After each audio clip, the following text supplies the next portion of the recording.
नमस्कार दोस्तों, आइए जानते हैं श्रीमद् भागवत गीता अध्याय 2। संजय बोले, उस प्रकार करुणा से व्याप्त और आंसुओं से पूर्ण तथा व्याकुल नेत्रों वाले शोकयुक्त उस अर्जुन के प्रति भगवान मधुसूदन ने यह वचन कहा। श्री भगवान बोले, हे अर्जुन, तुझे इस असमय में यह मोह किस हेतु से प्राप्त हुआ? क्योंकि न तो ये श्रेष्ठ पुरुषों द्वारा आचरित है, न स्वर्ग को देने वाला है और न कीर्ति को करने वाला ही है।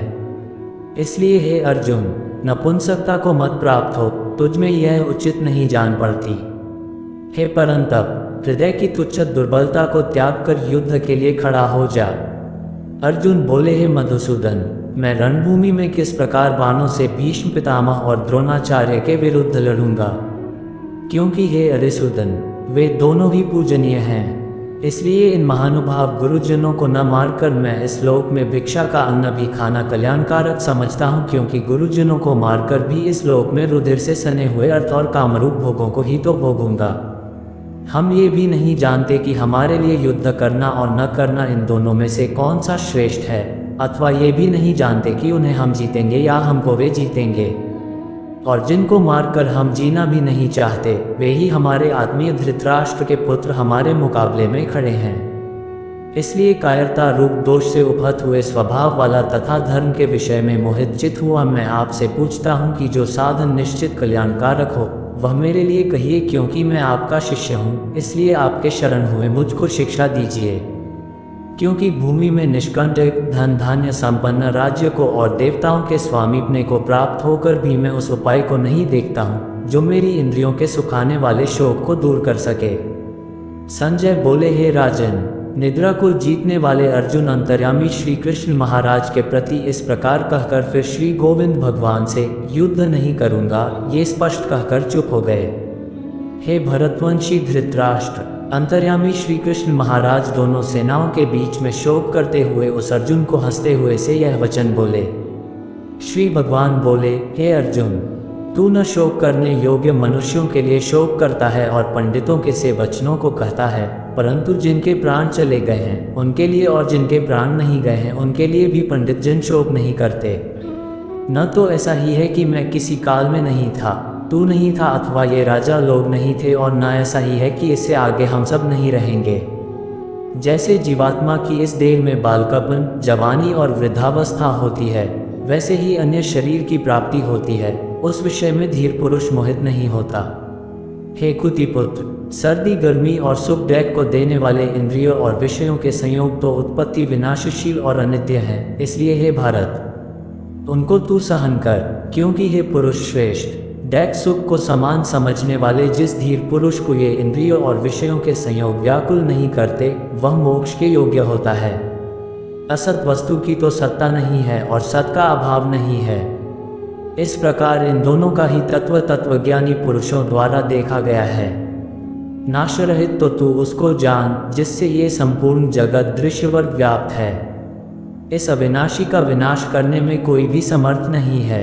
इस नाशरहित अप्रमेय नित्य स्वरूप जीवात्मा के ये सब शरीर नाशवान कहे गए हैं। इसलिए हे भरतवंशी अर्जुन, तू युद्ध कर। जो इस आत्मा को मारने वाला समझता है तथा जो इसको मरा मानता है, वे दोनों ही नहीं जानते, क्योंकि यह आत्मा वास्तव में न तो किसी को मारता है और न किसी द्वारा मारा जाता है। यह आत्मा किसी काल में भी न तो जन्मता है और न मरता ही है, तथा न यह उत्पन्न होकर फिर होने वाला ही है, क्योंकि यह अजन्मा, नित्य, सनातन और पुरातन है। शरीर के मारे जाने पर भी यह नहीं मारा जाता। हे पृथापुत्र अर्जुन, जो पुरुष इस आत्मा को नाशरहित, नित्य, अजन्मा और अव्यय जानता है, वह पुरुष कैसे किसको मरवाता है और कैसे किसको मारता है।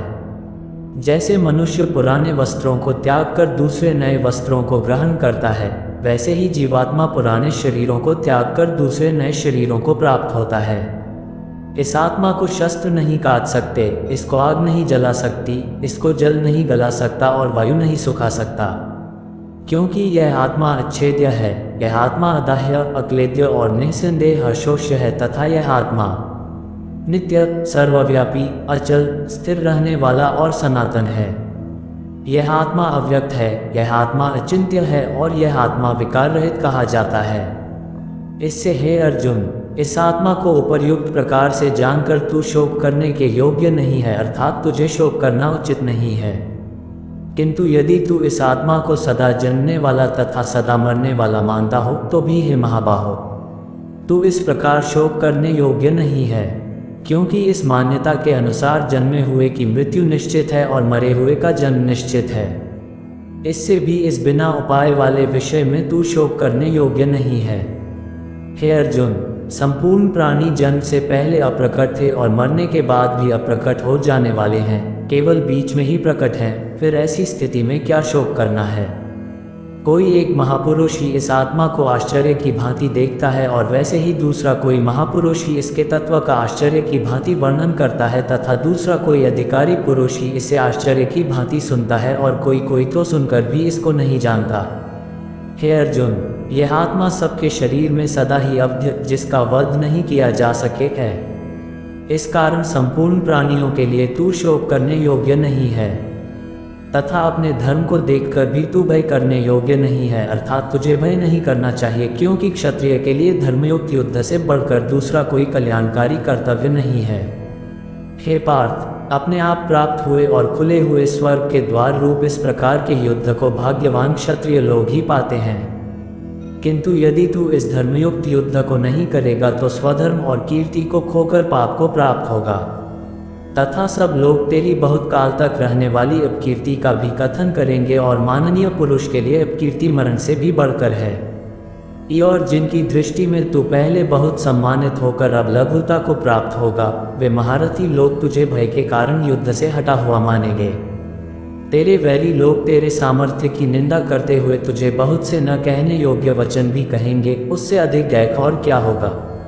या तो तू युद्ध में मारा जाकर स्वर्ग को प्राप्त होगा, अथवा संग्राम में जीतकर पृथ्वी का राज्य भोगेगा। इस कारण हे अर्जुन, तू युद्ध के लिए निश्चय करके खड़ा हो जा। जय पराजय, लाभ हानि और सुख दुख को समान समझकर उसके बाद युद्ध के लिए तैयार हो जा। इस प्रकार युद्ध करने से तू पाप को नहीं प्राप्त होगा। हे पार्थ, ये बुद्धि तेरे लिए ज्ञानयोग के विषय में कही गई, और अब तू इसको कर्मयोग के अध्याय 3 श्लोक 3 की टिप्पणी में इसका विस्तार देखें। विषय में सुन, जिस बुद्धि से युक्त हुआ तू कर्मों के बंधन को भली भांति त्याग देगा, अर्थात सर्वथा नष्ट कर डालेगा। इस कर्मयोग में आरंभ का अर्थात बीज का नाश नहीं है और उल्टा फल रूप दोष भी नहीं है, बल्कि इस कर्मयोग रूप धर्म का थोड़ा सा भी साधन जन्म मृत्यु रूप महान भय से रक्षा कर लेता है। हे अर्जुन, इस कर्मयोग में निश्चयात्मिक बुद्धि एक ही होती है, किंतु अस्थिर विचार वाले विवेकहीन सकौम मनुष्यों की बुद्धियां निश्चय ही बहुत भेदों वाली और अनंत होती हैं। हे अर्जुन, जो भोगों में तन्मय हो रहे हैं, जो कर्मफल के प्रशंसक वेदवाक्यों में ही प्रीति रखते हैं, जिनकी बुद्धि में स्वर्ग ही परम प्राप्य वस्तु है और जो स्वर्ग से बढ़कर दूसरी कोई वस्तु ही नहीं है, ऐसा कहने वाले हैं, वे अविवेकी जन इस प्रकार की जिस पुष्पित अर्थात दिखाव शोभायुक्त वाणी को कहा करते हैं, जो कि जिनरूप कर्मफल देने वाली एवं भोग तथा ऐश्वर्य की प्राप्ति के लिए नाना प्रकार की बहुत सी क्रियाओं का वर्णन करने वाली है, उस वाणी द्वारा जिनका चित हर लिया गया है, जो भोग और ऐश्वर्य में अत्यंत आसक्त हैं, उन पुरुषों की परमात्मा में निश्चयात्मिक बुद्धि नहीं होती। हे अर्जुन, वेद उपर्युक्त प्रकार से तीनों गुणों के कार्य रूप समस्त भोगों एवं उनके साधनों का प्रतिपादन करने वाले हैं, इसलिए तू उन भोगों एवं उनके साधनों में आसक्तिहीन, हर्ष शोकादि द्वंद्वों से रहित नित्यवस्तु परमात्मा में स्थित योग अप्राप्त की प्राप्ति का नाम योग है। क्षेम प्राप्त वस्तु की रक्षा का नाम क्षेम है। को न चाहने वाला और स्वाधीन अंतःकरण वाला हो, सब ओर से परिपूर्ण जलाशय के प्राप्त हो जाने पर छोटे जलाशय में मनुष्य का जितना प्रयोजन रहता है, ब्रह्म को तत्व से जानने वाले ब्राह्मण का समस्त वेदों में उतना ही प्रयोजन रह जाता है। तेरा कर्म करने में ही अधिकार है, उसके फलों में कभी नहीं। इसलिए तू कर्मों के फल हेतु मत हो तथा तेरी कर्म न करने में भी आसक्ति न हो।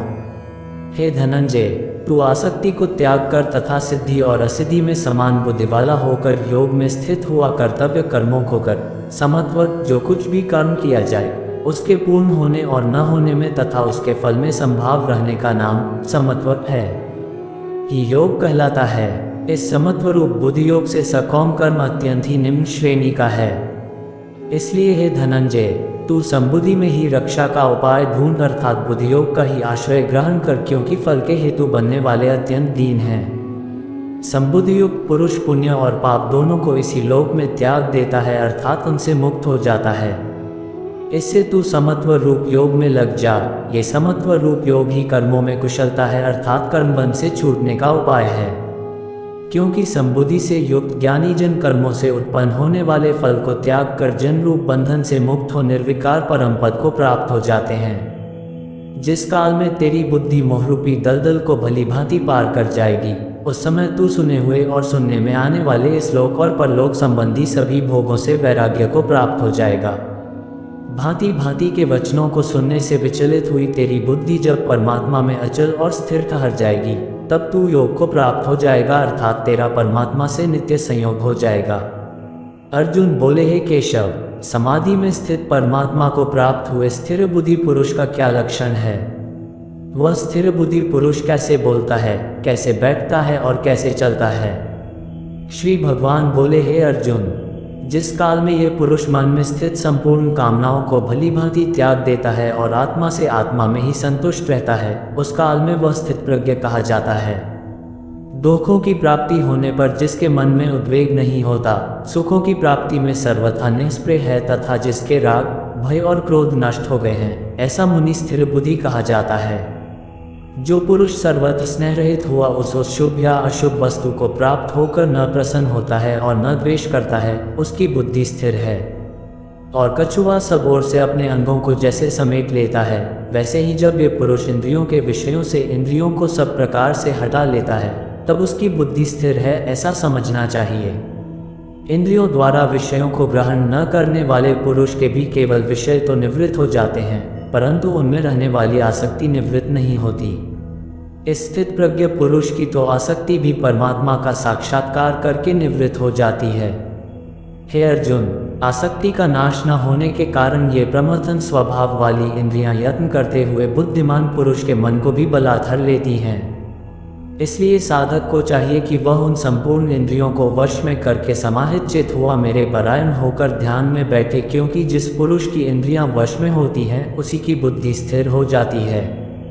विषयों का चिंतन करने वाले पुरुष की उन विषयों में आसक्ति हो जाती है, आसक्ति से उन विषयों की कामना उत्पन्न होती है और कामना में विघ्न पड़ने से क्रोध उत्पन्न होता है। क्रोध से अत्यंत मूल भाव उत्पन्न हो जाता है, मूल भाव से स्मृति में भ्रम हो जाता है, स्मृति में भ्रम हो जाने से बुद्धि अर्थात ज्ञान शक्ति का नाश हो जाता है और बुद्धि का नाश हो जाने से यह पुरुष अपनी स्थिति से गिर जाता है। परंतु अपने अधीन किए हुए अंतःकरण वाला साधक अपने वश में की हुई राग द्वेष रहित इंद्रियों द्वारा विषयों में विचरण करता हुआ अंतःकरण की प्रसन्नता को प्राप्त होता है।